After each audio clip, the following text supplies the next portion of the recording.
That was good enough.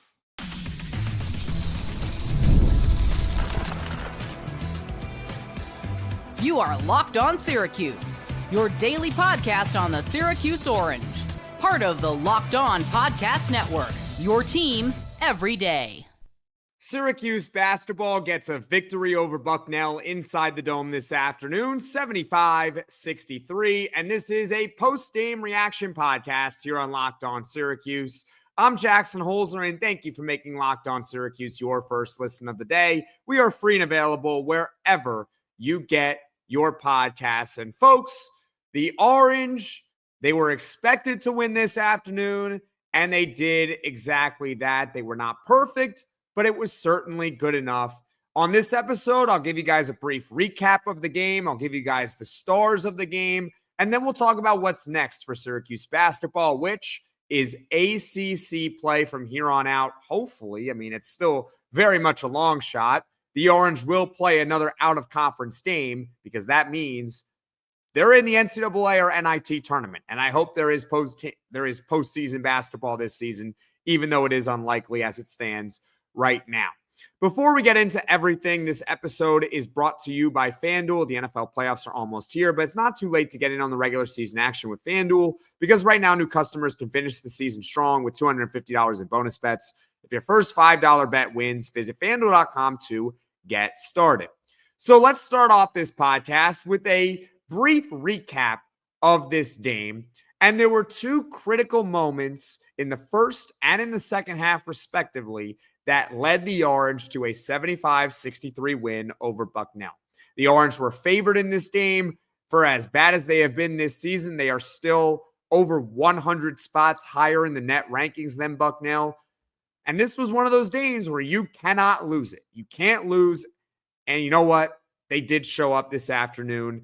And it started in the first half with a little less than 8 minutes remaining because at this point, the Orange were trailing 26-22.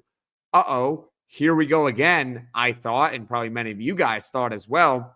But in the span of a few minutes, Syracuse goes on a 13-0 run, which was ultimately the big difference in the game because even though Bucknell did get within striking distance in the second half, the Orange used that 13-0 run to stay ahead of Bucknell for the rest of the game after they were trailing 26-22 at one point. The key to the run, ironically, was what has been the bugaboo for this team so far this season, which is three-point shooting. The Orange, in a couple of minutes, finally got somewhat hot from deep. It's not something that I would expect to continue going forward, as evidenced by their second half shooting, where they went 1 of 11 from deep. But in the first half, and particularly in a few minutes, they got it done during the 13-0 run. Lucas Taylor hit a couple of three-pointers. Donnie Freeman hit a three-pointer. So that's 9 of the 13 points right there. Syracuse basketball came into this game shooting 29% from deep, which is second worst in the ACC. And on top of that, they came into this game only making about 5 threes per game as a team, which was worse in the conference. Well, in the span of a few minutes, they make 3 3-pointers, and for the first half, they make 6 of 12 from deep.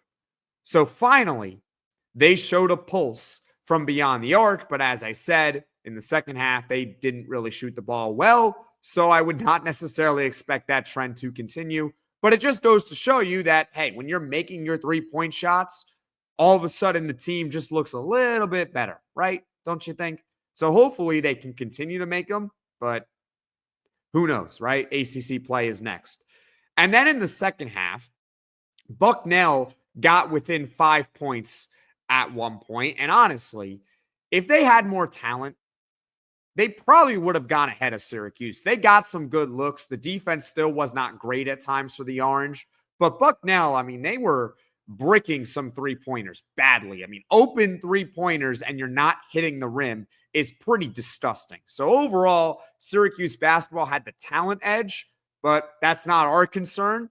We've played plenty of games this season where the other team has had more talent than us. So it was a little bit refreshing to see us have more talent than the other team and get a few more breaks this game. But still, it was 50-44 at around the 11-minute mark of the second half, and a 6-point game with 11 minutes to go is anyone's game. But this is when Kyle Cuffe provided the final spark for the Orange that ultimately propelled Syracuse to a victory. He starts off with a coast-to-coast fast break layup. It was a sweet move that he had. Then he hits an open baseline jumper, and then he knocked down a corner three-pointer in a couple of minutes. So in the span of two-ish minutes, I want to say, Syracuse went from being up 6 to up 13, and ultimately the Orange get the W 75-63. So there were two critical moments where Syracuse went on either a big run or a mini run that helped turn the tide in this one. A 13-0 run in the first half led by Lucas Taylor and Donnie Freeman. They also had an and one layup as well from Eddie Lampkin in that run where he didn't hit the free throw. And then in the second half, when Bucknell was getting back into the game because the Orange were not shooting well and turning the ball over a ton, that's when Kyle Cuffe went to work and provided a huge spark for Syracuse. I'm Jackson Holzer. This is Locked On Syracuse, and this is a post-game reaction podcast to Syracuse basketball 75-63 in the Dome this afternoon. What are your thoughts on the game? Leave a comment in the comment section below. And folks, right now, I'll ask you guys this. Do you think this is a game that Syracuse can use to build upon as ACC play is right around the corner? I would love to hear your thoughts in the comment section below. I'll get to them later on, but overall, I'm not going to overreact. But it was nice seeing the team get a 12-point victory when they absolutely had to win this game. There's just nothing else can change my mind. They had to win. They had no choice. They got the W 75-63. Now, coming up, I'll give you guys some of the stars of the game, and then we will talk about ACC play, which is next. Did Rocket Money help you find any subscriptions you forgot about or that you were paying for twice? That definitely happened to me. I had a few subscriptions that I didn't even realize I was paying for, and Rocket Money made it so easy to track them all down. It's like having a personal assistant for your finances. Rocket Money is a personal finance app that helps find and cancel your unwanted subscriptions, monitors your spending, and helps lower your bills so you can grow your savings. It brings everything together in one place, whether it's subscriptions, your spending habits, or even the goals you want to hit this year. Rocket Money has over 5 million users and has saved a total of $500 million in canceled subscriptions, saving members up to $740 a year when using all the app's premium features. For me, one of the best features is the subscription tracker. I've used it to cancel services I wasn't using anymore, and I've already saved a ton. Plus, with their goals feature, I've been able to automatically set aside money for my future. No more stressing about budgeting every month. Cancel your unwanted subscriptions and reach your financial goals faster with Rocket Money. Go to rocketmoney.com/lockedon today. That's rocketmoney.com/lockedon. rocketmoney.com/lockedon. I'm Jackson Holzer, and this is Locked On Syracuse. And folks, if you like what you're hearing, be sure to drop a like and hit that subscribe button. Not only is it completely free and helps the channel hit your feed as soon as you log in, but it also helps the channel grow and reach all Syracuse Orange fans. On this edition of Locked On Syracuse, it is a post-game reaction podcast. Syracuse basketball beats Bucknell 75-63 inside the Dome. I gave you guys some of the critical moments during the recap of this game, the 13-0 run in the first half, and in the second half, the spark provided by Kyle Cuffe, which made the game go from 6 points to a 13-point edge for Syracuse basketball. And now let's get into the stars of the game. And the first one, I'm going to combine these two players together, Lucas Taylor and Kyle Cuffe. They did not lead the team in scoring, okay? In fact, they combined for 18 points, which was the same amount that Eddie Lampkin had this afternoon. But you can make the argument, and I myself am going to make this argument, that Lucas Taylor and Kyle Cuffe scored the most impactful points for Syracuse basketball in their win against Bucknell. Let's start off with Lucas Taylor because he was huge in the first half, where he scored all 9 of his points. He hit 3 3-pointers, including 2 of them on that 13-0 run. He also went 2 for 3 from three-point range in the Maryland game. And for his career, he shoots about 34% from deep. So hopefully with a guy like Lucas Taylor, he's starting to find his rhythm from beyond the arc. and he could provide more of a scoring punch for this team. For now, during this season, he's been more known as a defender. They use him when they really need a stop, and he's kind of an energizer bunny on the defensive end. Hopefully, he can provide more offense after these last 2 games where he's starting to hit his outside shot. And now let's get into Kyle Cuffe, who many are going to argue needs more playing time, and I will not argue against it. Kyle Cuffe was big in the second half in keeping Syracuse ahead. And by that, I mean comfortably ahead, because it was a 6-point game with around 11 minutes to go, anyone's game. But Kyle Cuffe goes on a big surge of his own. He has that fast break layup. He has that 3-pointer. He has that nice baseline jumper. And the game went from a 6-point game to a 13-point game in the span of about 2 minutes, thanks in large part to Kyle Cuffe. So Kyle Cuffe and Lucas Taylor are the big stars for me, because they scored arguably the most impactful points in Syracuse's victory. If you disagree with me or agree with me, let me know right now in the comments section below. There were other stars in this one for the Orange, and we're mostly going to focus on the stars. Donnie Freeman, I thought, looked really good. He finished with 15 points and 11 rebounds, so a double-double. He was pretty efficient from the field, 5 of 10 from the field, 2 of 4 from three-point range, 3 of 4 from field or from the free throw line. Overall, a very solid day for Donnie Freeman. He got into some foul trouble early, but was able to bounce back from that. He also had a moment in the second half where it was getting a little chippy. He got a technical foul where it looked like he was kind of squaring up a Bucknell player. If you're listening to this, you didn't just see what I did on the screen. If you're watching on YouTube, you did. But I held my hands up, fists, like I'm going to punch someone. See, this is why I don't really get into fights, because this is not a really good form, right? I should go back to karate, I think. But overall, Donnie Freeman, he was pretty solid. He had that big 3-pointer at the end of the first half. It made it a 12-point game at the break for Syracuse, and he hit a 3 to cap off the 13-0 run. So Donnie Freeman was another star this afternoon. And you also had Eddie Lampkin. Eddie Lampkin was really, really solid today. Lampkin's been getting a lot of heat online at times. He's been dealing with that back injury throughout the year. But overall, I kind of think it's unwarranted, because he's not perfect. We know he's not a great defender, but he has been essentially the player that was advertised to us. He came into the game averaging 10 and 7, which is exactly what he did at Colorado last season. It's exactly what he did. And if you recall, when the Orange got him in the transfer portal, and I have said this throughout plenty of episodes on this podcast, he's not an all-ACC center, but he is a starting caliber center, and that's exactly what he has been throughout this season for the most part, and what he was this afternoon. He finished with 18 points to lead the team, along with 11 rebounds. So 2 players in the front court for Syracuse finished with double-doubles. Lampkin was 7 of 8 from the field and 4 of 6 from the free throw line, which you will certainly take from your 6'11 center. When he's playing a team like Bucknell, which Syracuse is not going to be playing a team like Bucknell from here on out, he gets especially more physical. He looks even more dominant, because we've seen him he can handle playing against high major teams. He's a bully inside, but when he's playing Bucknell, he's even more of a bully. He's a pretty good player.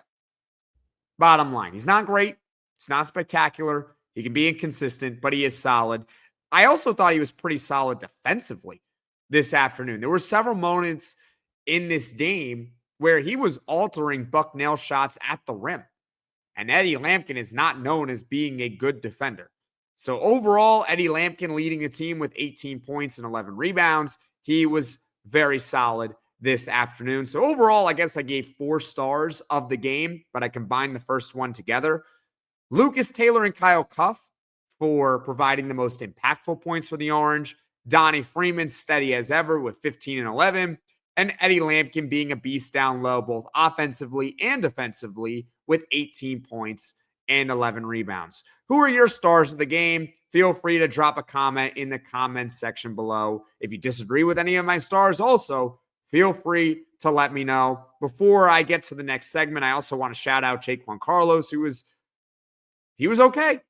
11 points, 9 assists, 5 rebounds in 39 minutes. You will take that from your starting point guard. You'll take it.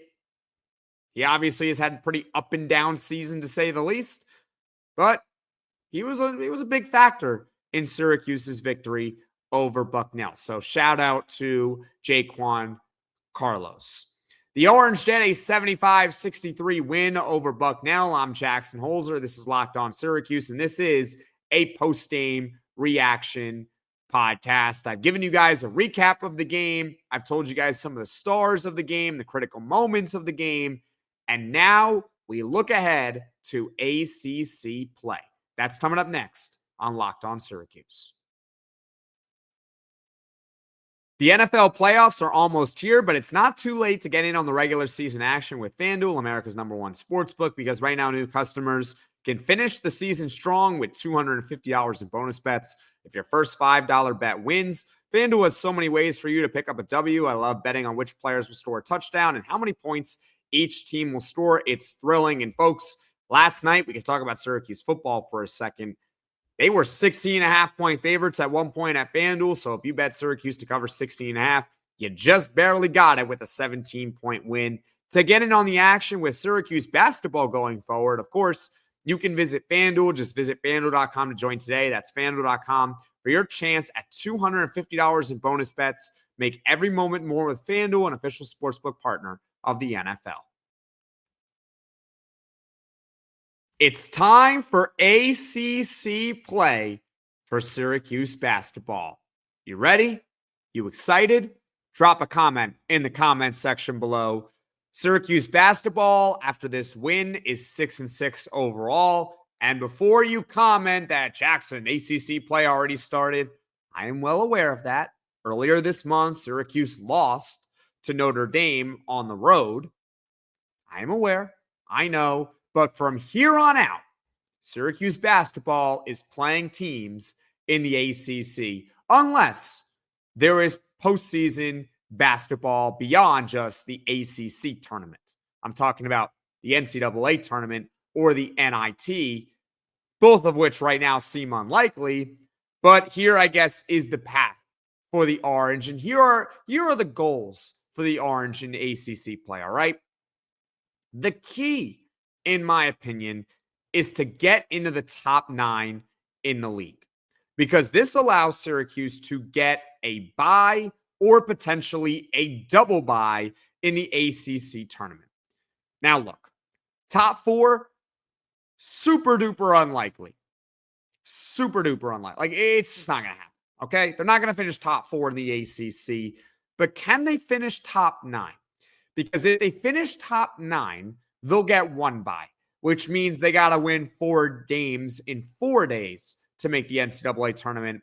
A lot different than if you finish 10 through 15 and you got to win 5 games in 5 days. We've seen it happen before with NC State last year, but it's not typically the path that you want to go on as a team. I should also point out, I've said this before, but I will continue to say it here on this podcast. Not every team is making the ACC tournament. Nope. The ACC changed their format. 15 of the 18 teams in the conference make it. That means 3 teams are not. So you still got to finish top 15. And honestly, I love the move. In fact, if I were in charge, I would make it even stricter. I would place even more emphasis on the regular season, but that's a discussion for a different day. The good news for Syracuse is this. I think we all know that this team isn't very good, but the league is not very good either. It works both ways. Because the league isn't very good, if Syracuse basketball, even if they finish, let's say, slightly above 500 in ACC play, which might be a stretch, honestly, but let's say they go like 11-9 in the conference, they are not going to get the benefit of the doubt when it comes to getting an at-large bid. They're not. Especially when they went 0-5 in their out-of-conference power program games. 0-5. So in order for the Orange to get any sort of consideration for an at-large bid, they are going to have to get ridiculous in ACC play. They might have to finish, I don't even know if top 4 is good enough. They might have to finish top 2 in the league to get at-large consideration. But it works in both ways, like I just said, because the league isn't very good. It means that hopefully a team like Syracuse can take advantage of that and finish maybe higher in the standings than what really their talent and their coaching suggests they should. And they can go on some magical run into the NCAA tournament. It's incredibly unlikely, honestly. But the goal, and hopefully it's somewhat realistic, is to finish top 9 in the ACC. That's the goal. So you don't have to go 5 games in 5 days to make it. You only have to go 4 games in 4 days to make it. But at minimum, Syracuse basketball, you better make the ACC tournament. You better. 15 of 18. That means don't be bottom 3. Okay? Capiche? All right. As far as what is coming up on the podcast in the future, we can talk a little bit of basketball for a second here. Tuesday at 2 p.m. Eastern. So that is December 31st. So the final day of 2024. The Orange are hosting Wake Forest.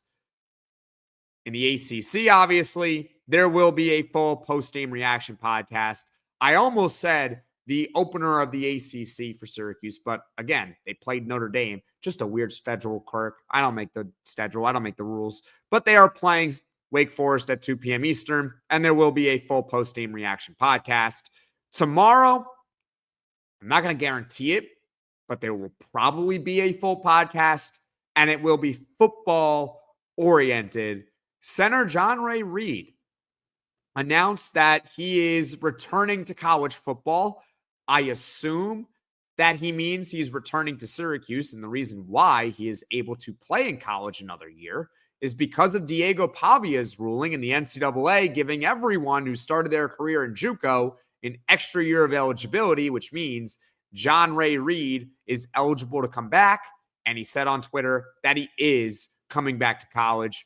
I assume he meant he's coming back to Syracuse, but that's coming up for tomorrow's podcast. Thank you for making Locked On Syracuse your first listen today. And for your second listen, you can check out the Locked On ACC podcast. Alex Dono and Kenton Gibbs, they keep it real and bringing the truth about where your favorite ACC team stands within the conference. You can find Locked On ACC on YouTube or wherever you get your podcasts. Syracuse basketball gets a W this afternoon over Bucknell 75-63. I'm Jackson Holzer. This is Locked On Syracuse. And thank you all so much for watching. Thank you all so much for listening. If you like this video, click that like button. If you really liked it, subscribe to the channel. Turn on those notifications so you know right away when I am dropping the next podcast. And I will see you all again soon.